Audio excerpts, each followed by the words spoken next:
Hi everyone, good morning, welcome back to my channel. तो आज मैं आपके साथ शेयर करने वाली हूँ अपने पूरे दिन का रूटीन। वीकेंड के बाद कैसे मैं अपने घर को थोड़ा बहुत रीसेट करती हूँ, कैसे अपने किचन के काम निपटाती हूँ, क्या आगे के लिए प्लान करती हूँ। बस यही सारी छोटी छोटी चीज़ें मैं आपके साथ आज शेयर करने वाली हूँ। तो अभी सुबह का टाइम है और धूप देखिए कितनी ज़्यादा हो गई है। बारिश पहले तो रेगुलर हुई 8-10 दिन तक, अब 2-3 दिन से बारिश नहीं हो रही है। और जैसे ही बारिश ख़त्म हुई ना, वैसे ही मौसम अपना रंग दिखाना शुरू हो गया है। इतनी धूप और गर्मी हो गई है ना कि कुछ मतलब दोपहर में तो बड़ा मुश्किल हो जाता है। मॉर्निंग टाइम में नीचे जाओ तो फिर अच्छी हवा चलती रहती है, लेकिन फिर घर में तो बहुत ही गर्मी लगती है। अभी मैंने मशीन लगा दी है यहाँ पे, क्योंकि धूप बहुत अच्छी है, कपड़े अच्छे से सूख जाएंगे। साथ ही थोड़ा प्लांट्स को भी देख लिया है, जहाँ पीले पत्ते थे वो सब हटा दिए हैं। और ये जो मेरा लेमन ग्रास का पौधा है ना, इसमें 3 या 4 पत्ते थे, इनको जो भी बोलेंगे, बड़े बड़े पत्ते हैं ये काफ़ी सारे हो गए हैं। और जो काफ़ी बड़े हो गए हैं वो अपने आप टूट रहे हैं, मतलब बैंड हो जा रहे हैं एक जगह से, तो वो ऑब्वियसली टूट के फिर ख़राब हो जाएंगे। तो मैंने उससे पहले इनको कर लिया है कट।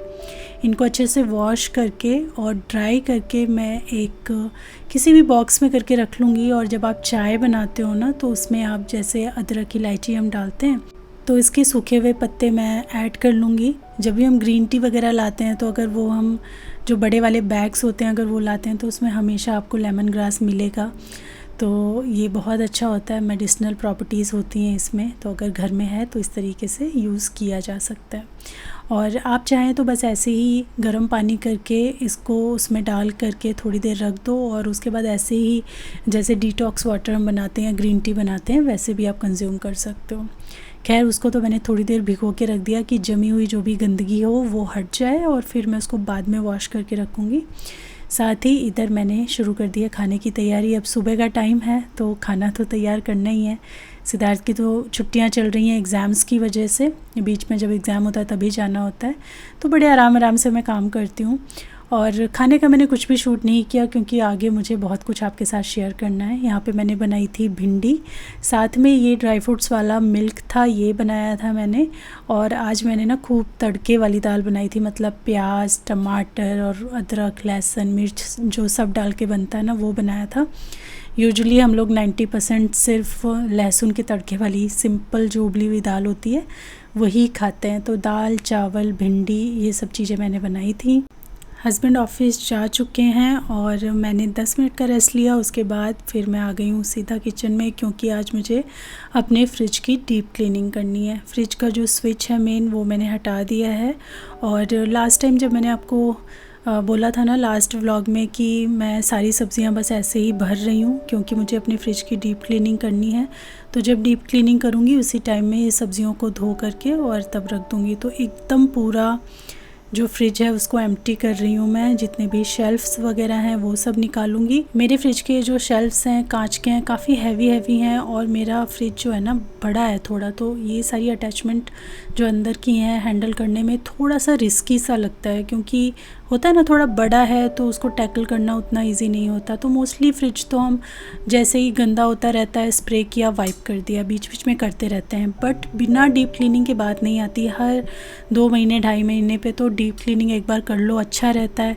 कई बार ज़्यादा भी टाइम निकल जाता है, क्योंकि वैसे भी बहुत ज़्यादा फ्रिज गंदा नहीं होता है, क्योंकि हम रेगुलर अगर उसमें थोड़ा थोड़ा टाइम देते रहेंगे ना, तो कभी इतना ज़्यादा गंदा नहीं होता। मुझे लग रहा है मैं भी काफ़ी टाइम बाद अपना फ्रिज डीप क्लीन कर रही हूँ ऐसे सारा सामान हटा के, लेकिन आप देखोगे तो ऐसा नहीं है कि बहुत गंदा है फ्रिज। बस खाली जो वेजिटेबल बास्केट है ना, उसके नीचे जो चीज़ें गिर के स्टोर हो जाती हैं छोटी छोटी, वो हैं। बाकी ओवरऑल फ्रिज इतना गंदा नहीं है, सिर्फ यही है वो कुछ सब्जियों के टुकड़े पड़े हुए हैं, और ये केक का दाग है। जब मैंने केक इसमें रखा था उस टाइम लग गया था। बाकी और ऐसे फ्रिज कहीं भी कोई स्पिलेज नहीं है, ज़्यादा गंदा नहीं है। और ये सारी वो ट्रे हैं पार्टीशन वाली, ये भी कोई बहुत ज़्यादा गंदी नहीं है, लेकिन हाँ मुझे डीप क्लीन करना था, क्योंकि कई बार क्या होता है ना, हल्की सी स्मेल सी बन जाती है फ्रिज में। तो आप डीपली अच्छे से साफ़ कर दो ना, तो एकदम आपका जो फ्रिज है वो फ्रेश हो जाता है। तो डोर की साइड भी अब खाली कर लेते हैं।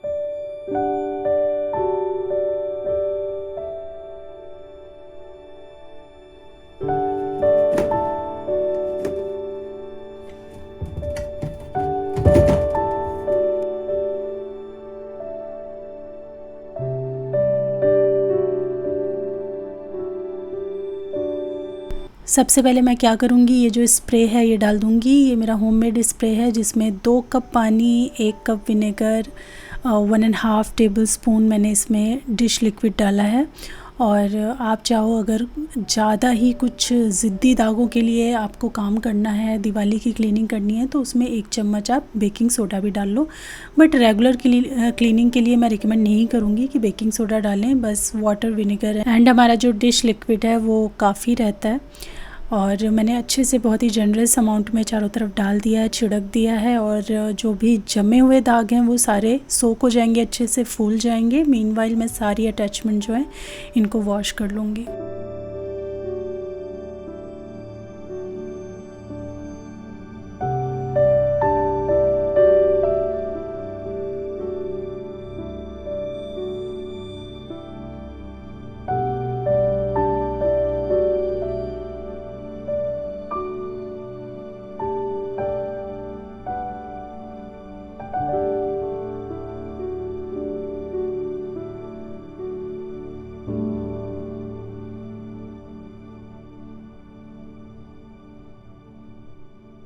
फ्रिज की अगर आपको डीप क्लीनिंग करनी है तो जितना ज़्यादा फ्रिज खाली हो ना उतना ज़्यादा अच्छा रहता है, क्योंकि भरे हुए फ्रिज में अगर उसमें सामान भरा हुआ है या सब्ज़ियां आपने अभी अभी शॉप की हैं वो रखी हुई हैं तो बड़ा मुश्किल होता है सारा निकालना और फिर वापस से रीस्टॉक करना। तो बाज़ार जाने से पहले, मार्केट करने से पहले अगर फ्रिज की डीप क्लीनिंग हो जाए तो अच्छा रहता है। मेरे घर में ना संडे मार्केट हुई थी, तो संडे के दिन तो ऐसे ही हम लोग थोड़ा सा रिलैक्स रहते हैं, उतना ज़्यादा एक्स्ट्रा काम मैं निकालती नहीं हूँ। और दूसरा क्या था, मंडे तो सिद्धार्थ का एग्ज़ाम था, तो संडे ऐसे ही उसमें भी मैं बिज़ी थी, आपने देखा ही है लास्ट व्लॉग। तो इसीलिए ये सारे काम जो है ना हो नहीं पाए थे, डीप क्लीन हो नहीं पाया था। तो सब्ज़ियाँ आ गई, रख गई, अब मुझे टाइम मिला तो मैं इसको डीप क्लीन कर रही हूँ। और देखिए कितना अच्छे से ये साफ़ सुथरा हो गया है, एकदम स्पार्किंग क्लीन। नीचे जो गंदगी गिरी है वो अभी सफाई होनी है क्योंकि अभी काम नहीं हुआ है। बाकी का जो सामान है ना वो ऑलरेडी मैंने लगा दिया है सब कुछ। और पता है मेरे को आज फ्रिज में बहुत टाइम लग गया, वो सब मैंने शूट नहीं किया। एक तो मैंने कुछ कंटेनर वगैरह चेंज किए हैं, उसकी वजह से बहुत सारा शफ़ल की हैं मैंने चीज़ें। जैसे कि ये यहाँ पे आप देख रहे हो ड्राई फ्रूट्स, ये ऐसे नहीं रखे रहते थे, मैं बाहर रखती थी, लेकिन इस बार की बरसात में ना मेरा बहुत नुकसान हो गया। जितने ड्राई फ्रूट्स बाहर थे, ड्राई फ्रूट तो फिर भी थोड़ा कम उनमें घुन लगे, पता नहीं कैसे जो सीड्स थे उनमें इतने घुन, और कुछ ही दिनों में मतलब ऐसा लगा कि 2-4 दिन में ही उसमें अच्छे से घुन दिखने लग गए। तो काफ़ी कुछ मुझे फेंकना पड़ा, जो यूज़ हो सकता था वो मैंने यूज़ किया। तो उनके मैंने डब्बे छीन करके उनको फ्रिज में ऐसे रख दिया है। और यहाँ पे देखिए ये पोर्शन बहुत गंदा था, ये भी मैंने क्लीन किया है। ये पॉलीथीन वाला जो ऑर्गेनाइज़र आता है ना, इसको भी मैंने स्टिक किया डोर पे, इसमें सारी पॉलीथीन रखी। और ये जो सारे बर्तन हैं जो सुबह जो हाउस हेल्प है वॉश करके गई है, घर भी अच्छे से क्लीन हो गया, ये सब अब मुझे जगह पे लगाने और फिर मैं धोने स्टार्ट करूँगी सब्ज़ियाँ। जब मुझे कोई अलमीरा या कोई पोर्शन साफ़ करना होता है तो मैं मेनली नहाने से पहले और सुबह सुबह कर लेती हूँ। उससे क्या होता है, जब जो हाउस हेल्प आती है उसका जब काम हो रहा होता है ना, तो उस टाइम फिर वो सारा जो सफाई है घर का हो जाता है और फिर कुछ एक्स्ट्रा आपको झाड़ू पोछा नहीं करना पड़ता, टाइम आपका बच जाता है। तो मेरा जो टारगेट था वो था कि मैं फ्रिज को अच्छे से क्लीन कर लूँ और जो सब्ज़ियों को छोड़ के बाकी जो सामान है वो सब मैं फ्रिज में अरेंज कर दूँ और उसके बाद फिर मैं नहाने जाऊँ। तो वो मैंने काम किया। सब्ज़ियाँ क्योंकि धोने में टाइम लगता तो मैंने सोचा वो नहा के आके करूँगी। इसके अलावा मैंने 1-2 चीज़ें और क्लीन की हैं, क्योंकि जब मैं हाथ लगाती हूँ ना तो मुझे कहीं और भी लगता है, तो लगता चलो ये भी कर लूँ, चलो वो भी कर लूँ।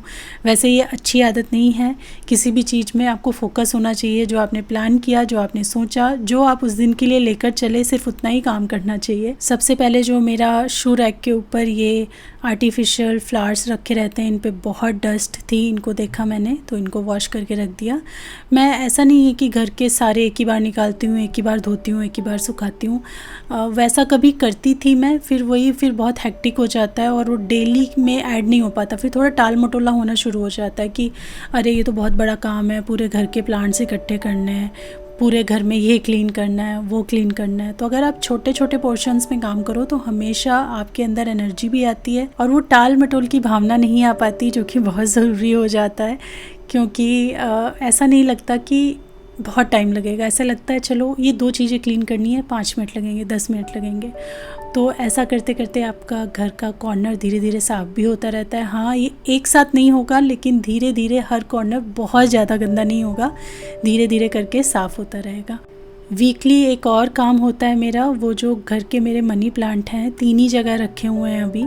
होपफुली अच्छे से बढ़ जाएं, तो बढ़ते रहें तो अच्छा है, क्योंकि मनी प्लांट हर जगह चल जाते हैं, हर कॉर्नर में चल जाते हैं।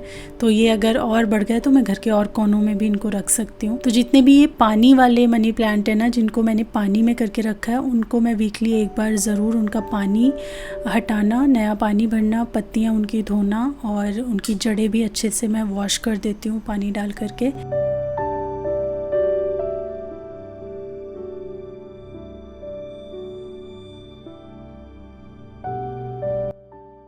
और आरओ का पानी ही मैं सारे प्लांट्स को देती हूँ, चाहे वो मनी प्लांट है या जो बाहर भी लगे हुए हैं, तुलसी जी हैं, क्योंकि हमारे यहाँ का जो पानी है बहुत ज़्यादा ख़राब है, तो इसीलिए आरओ वाटर देना ही सेफ़ रहता है। होम रीसेट में मेरा ऐसा नहीं कि बहुत सारी चीज़ें मैं लेके चलती हूँ, लेकिन हाँ, वो चीज़ें जो आप रेगुलर में नहीं कर पा रहे हो वो सारी चीज़ें मैं लेके चलती हूँ। जैसे फ्रिज क्लीन कर दिया अभी, मनी प्लांट्स वगैरह, पानी वगैरह का काम वो कर दिया, कोई कॉर्नर साफ़ कर दिया, कुछ अलमीरा साफ़ कर दी, बेडशीट वगैरह चेंज कर दी। साथ ही मलाई अगर बनानी है तो वो बना लिया, उसी के लिए मैंने अभी लगाया है स्टैंड मिक्सर पे मलाई बनाने के लिए। और इस बार मलाई से घी बनाने के लिए, सॉरी, मलाई बनाने के लिए मैं बार बार बोल रही हूँ, तो मक्खन निकालना पड़ता है। और इस बार इतनी दिक्कत हुई है, मुझे लगा मैंने 20-25 मिनट अपना स्टैंड मिक्सर थोड़ा गैप कर कर के रन किया है, तब जाके उसमें से मक्खन रिलीज़ हुआ है। हो ही नहीं रहा था, कई बार 5 मिनट में हो जाता है और कई बार 15-20 मिनट में भी नहीं हो पाता है। तो ये सारे काम निपटाए, एक तरफ वो मक्खन के लिए लगाया हुआ था, और अब मैंने सब्ज़ियाँ वॉश करना शुरू की हैं। तो खूब सारी सब्ज़ियाँ और फ्रूट्स हैं जिन्हें मुझे वॉश करना है।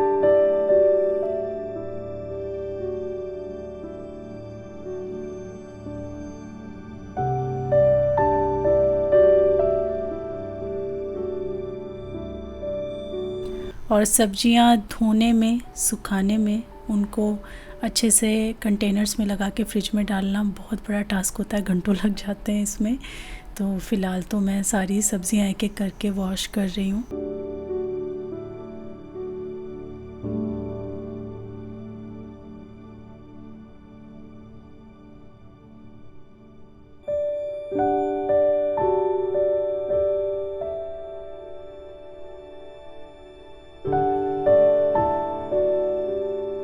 और मैं ये जो मेरा सैलेड स्पिनर है ना, इसके अंदर कोई भी सब्ज़ी को बहुत 1-2 बार कर देती हूँ, तो जो एक्स्ट्रा पानी होता है वो निकल ही जाता है, चाहे वो टमाटर हो गए या जैसे कि करेले हो गए या कुछ हो गया। तो अगर वॉश करके सब्ज़ी रखो, थोड़ा सा इसमें कर दो, तो बहुत अच्छे से हो जाते हैं। और फिर अगर आप सुखा के रख रहे हैं ना, तो आपको बहुत देर बाहर रखने की ज़रूरत नहीं है, थोड़ी देर में वो सूख भी जाते हैं, क्योंकि पानी ऑब्वियसली बहुत कम हो जाता है उनका। और पता है, हस्बैंड लोगों को अगर आप अकेले मार्केट भेज दो ना, तो कुछ कुछ चीज़ें वो भूल जाएंगे, और कुछ कुछ चीज़ें इतनी ले आएंगे कि मैं क्या बताऊं। अब 2 किलो टमाटर की बिल्कुल भी ज़रूरत नहीं थी, आधा किलो ऑलरेडी घर में रखे हुए थे, वो 2 किलो टमाटर लेकर आए हैं। बहुत ज़्यादा टमाटर हैं, और मतलब ऐसे ही थोड़े महंगे चल रहे हैं, और दूसरा कैसे यूज़ करेंगे वो मैं सोच रही हूँ। तो इनको थोड़ा सा अच्छे से सुखा के अच्छे से स्टोर करना बहुत ज़रूरी है, ताकि इनकी लाइफ जो है वो थोड़ा बढ़ जाए और अच्छे से ये चलते रहें। तो इसीलिए और मैंने थोड़ा सा इनका पानी हटाया, और फिर इनको टॉवल पे मैंने अरेंज कर दिया है। जितना बचा हुआ मॉइस्चर है वो अभी कुछ देर में सूख जाएगा, और फिर मैं इनको स्टोर करूँगी।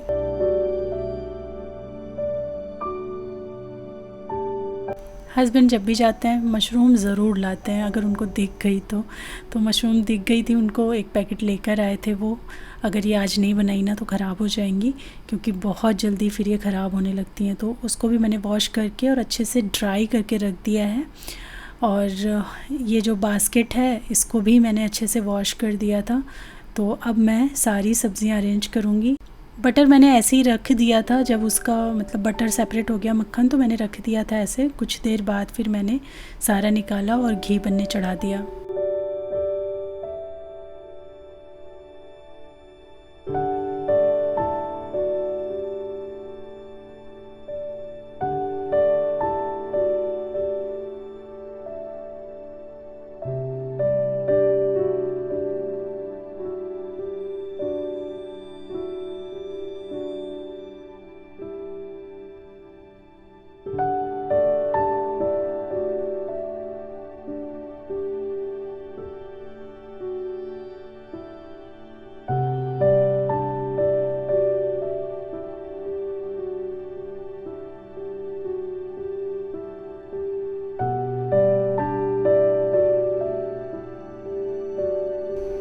यहाँ पे बनाया है घी। अच्छा घी निकल गया, मुझे लग रहा था घी नहीं निकलेगा ठीक से, इतनी मेहनत लगी है मक्खन बनाने में। साथ ही उसका जो पीछे पानी बचा उससे मैंने यहाँ पे बनाया पनीर, और पनीर की क्वांटिटी भी बहुत अच्छी निकली है। साथ ही ये मैंने बनाया है, ये ऑब्वियसली उससे नहीं बनाया मैंने मलाई से, ये मैंने बनाया है खोआ। एक तरफ मैं अपना काम कर रही थी, दूसरा तरफ खोया बनने के लिए मैंने चढ़ा दिया था दूध, और देखिए कितना सारा खोया बना है। कुछ एक्स्ट्रा दूध पड़ा हुआ था तो उसका यूज़ मैंने यहाँ कर लिया है। ये वाला जो मेरा आरओ के ऊपर जो स्पेस है, इसमें आरओ है आधे से ज़्यादा में, और दूसरी तरफ मैं अपना जो प्रेस वाला जूसर है वो रखती हूँ, और साथ ही वाटर बॉटल्स रखती हूँ सारी। तो मुझे ऐसा लगा कि अगर हम इसका वर्टिकल स्पेस यूज़ कर लें तो डबल चीज़ें इसमें आ जाएंगी। तो मेरे पास एक रखा हुआ था, आपको याद होगा जब मैं अपने दूसरे वाले मकान में रहती थी, रेंटेड वाले में, तो वहाँ किचन में मैं उसको यूज़ करती थी। एक शेल्फ़ थी जिसमें काफ़ी जंग वगैरह अब लग गया था, ये देखिए कैसी हो गई है। ये अमेज़ॉन से मैंने मंगाया था, तो मैंने सोचा चलो इसको थोड़ा सा ठीक करते हैं और इसको यूज़ करके देखते हैं। मैंने नापा नहीं पहले, मैंने दिमाग में आया और मुझे देख के ऐसा विजुअलाइज़ किया मैंने कि ये वहाँ पे सेट हो जाएगी, आ जाएगी, और फिर मैंने इसको बीच में ही इसको ठीक करना स्टार्ट कर दिया। तो अच्छे से, थोड़ा अच्छे से नहीं कहूँगी, मैंने रफली इसको सैंड पेपर से थोड़ा सा रगड़ा है। बहुत ज़्यादा मेरा करने का इसको मूड नहीं था आज, क्योंकि और बाकी के बहुत काम मैं कर रही थी। तो बस इसको थोड़ा सा किया, वाइप किया, और फिर मैंने इस पर स्प्रे कर दिया। जो मेरे पास क्रोम का है ना, एक तो गोल्डन है एक क्रोम है, तो मैंने सोचा क्रोम ही कर देते हैं।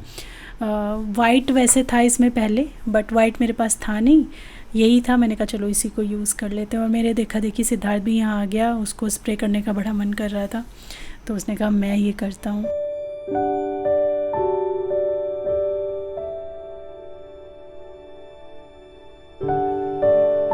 तो इसे मैंने कुछ टाइम के लिए यहाँ पे छोड़ दिया है, और अब मैं करने जा रही हूँ डिनर की तैयारी।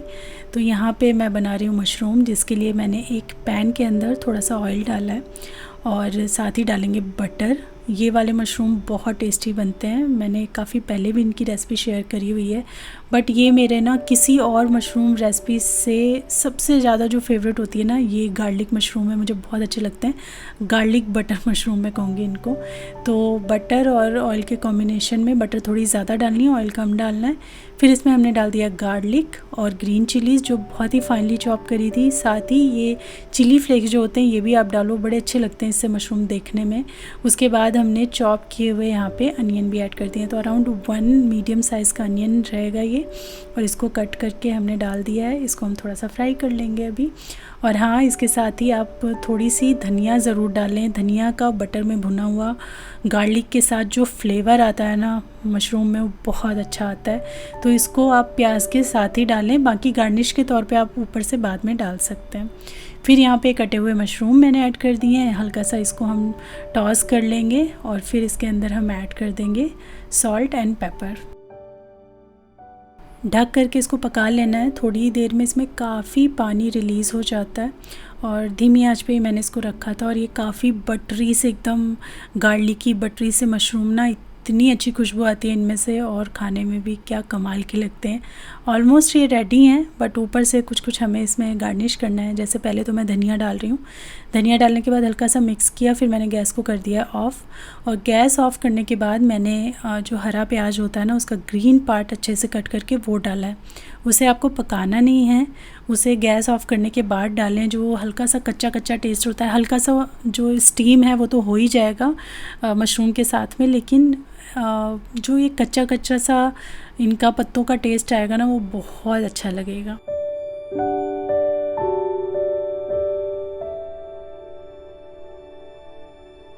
यहाँ पे सारी जो सब्ज़ियाँ हैं उनको मैंने अच्छे से कर दिया है अरेंज, और फिर मैंने सोचा चलो ये जो आरओ वाला रह गया था इसको करते हैं, इसका काम करते हैं।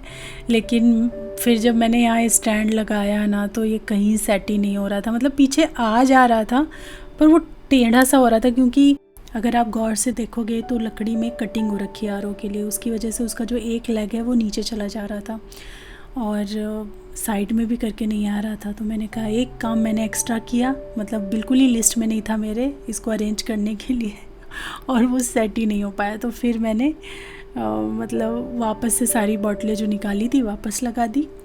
और एक चीज़ मैंने बनाई है, नमकीन बनाई है मैंने घर में, और ये जो है पूरे वीक के लिए थोड़े थोड़े स्नैकिंग के लिए, थोड़ा टिफ़िन में देने के लिए स्नैक्स के तौर पे बना रही हूँ।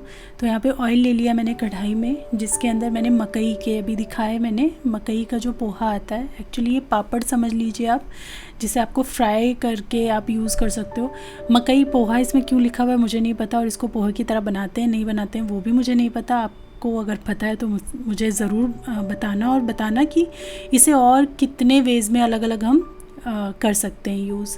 तो ये वाला जो पैकेट है मैं डीमार्ट से लेकर आई थी और बहुत दिन से रखा हुआ था, मैंने इसको ओपन ही नहीं किया। तो आज मैंने इसको खोला। सबसे पहले तो ये फ्राई करके मैंने निकाल लिए, थोड़े ऐसे ही खाने के लिए और थोड़े से मैं यूज़ करूँगी जो मैं नमकीन बना रही हूँ। इसी तेल के अंदर हमें कुछ और चीज़ें फ्राई करनी है, जैसे बादाम, काजू, पीनट भी आप कर सकते हो, लेकिन पीनट और मखाना ऑलरेडी मैं अपने अवन में आज ही किया है मैंने। ये जब किचन में मैं काम कर रही थी तो साइड बाय साइड ये सारी चीज़ें, जैसे खोया बनाना हो गया, मक्खन बनाना हो गया, या OTG मैंने ऑन कर दिया था और उसके अंदर अपना मैंने पीनट भी फ्राई कर लिए बिना तेल वाले, मखाने भी फ्राई करके रख लिए। तो एक तरफ ये मील प्रेप भी चल रहा था और दूसरी तरफ मेरा क्लीनिंग का भी काम चल रहा था, तो इसीलिए मैं इसमें पीनट नहीं कर रही हूँ, अदरवाइज़ आप पीनट भी इसमें फ्राई कर सकते हो। उसके बाद हम डालेंगे इसमें करी पत्ता, क्रिस्पी होने तक हम इसको फ्राई करेंगे और फिर निकाल लेंगे। उसके बाद हम इसमें डालेंगे राई, जो छोटी वाली राई के दाने आते हैं वो आपको ऐड करने हैं, और हरी मिर्च। महीन वाला जो पोहा आता है ना, बिल्कुल जो पतला पोहा होता है, ये ऑनलाइन आराम से मिल जाता है, ये मैंने इसमें डाला है। मुट्ठी 2 मुट्ठी आप ये डाल लीजिए क्वांटिटी के हिसाब से जितना आप बना रहे हो। जब ये नमकीन बनाओ ना, मुरमुरे वाली नमकीन है, तो इसके बीच बीच में जब ये चूरा बाइट करते हो ना तो बड़ा क्रिस्पी क्रंची सा टेस्ट आता है, बहुत अच्छा लगता है, तो ये मैं ज़रूर डालती हूँ। उसके बाद यहाँ पे ये ज्वार के पफ़ हैं, ये भी मैंने डीमार्ट से ही ख़रीदे थे, तो ये ज्वार के पफ़ मैंने ऐड कर दिए हैं। और जो नॉर्मल वाले पफ़ होते हैं ना हमारे चावल वाले, वो भी मैं इसमें डाल रही हूँ। दोनों 3 चीज़ें बेसिकली मिक्स हैं इसमें, चूरा भी है, राइस पफ़ भी हैं और ज्वार के पफ़्स भी हैं। इन सबको मिक्स करके इस समय आपकी ना आंच एकदम धीमी होनी चाहिए, सिम पर आपको धीरे धीरे करके इनको चलाते हुए भूनना है, तो एकदम क्रिस्पी क्रंची से बन जाते हैं। बीच बीच में मुझे जो चीज़ें ऐड करनी है वो भी मैं ऐड करती जा रही हूँ, इसको चलाती भी जा रही हूँ, क्योंकि इसमें लगेंगे 2.5-3 मिनट अभी एकदम धीमी आंच पे अगर आप करोगे तो करी पत्ता डाल दिया है, नमक ऐड कर दिया है मैंने, हींग इसके अंदर मैंने ऐड करी है, साथ में जाएगा लाल मिर्च का पाउडर, थोड़ा सा चाट मसाला का पाउडर भी मैंने इसके अंदर ऐड कर दिया है।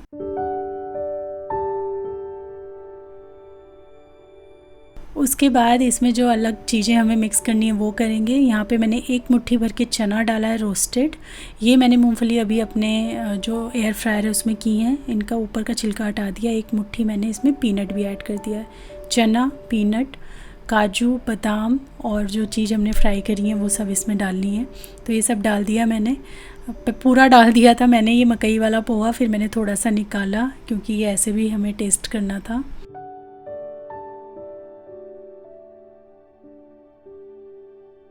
अगर इसके बड़े बड़े टुकड़े हैं ना तो उनको थोड़ा सा आप तोड़ दीजिए। एक आध चीज़ें इसमें अभी मिसिंग हैं तो वो ऐड कर देते हैं, जैसे कि अमचूर का पाउडर खटास के लिए, वो डाल दिया है। गैस में अब बंद कर चुकी हूँ क्योंकि बहुत क्रिस्पी हो गए थे। शुगर ऐड कर देंगे इसके अंदर और बस इसको चला दीजिए अच्छे से और हमारी नमकीन बनके तैयार है। बहुत टेस्टी बनी है ये, तो इसको डब्बे में भर के रखिए, बच्चों को टिफ़िन में दीजिए, अपने टी के साथ लीजिए। घर का बना हुआ हेल्दी टेस्टी सा ये स्नैक्स सबको बहुत पसंद आएगा। तो मैंने बताया था ना मैंने मखाने वगैरह भुने थे, इनको भी अभी मुझे डिब्बे में भर के रखना है, ये भी ऐसे ही रखे हुए हैं। और ये रही पीनट, साथ ही मुझे आज बेडशीट वगैरह चेंज करनी थी तो वो भी मैंने कर ली है। और चलिए इसी के साथ ये वीडियो यहीं पे एंड करती हूँ। मिलती हूँ आपसे अपनी नेक्स्ट वीडियो में, तब तक के लिए thanks for watching, take care, bye bye.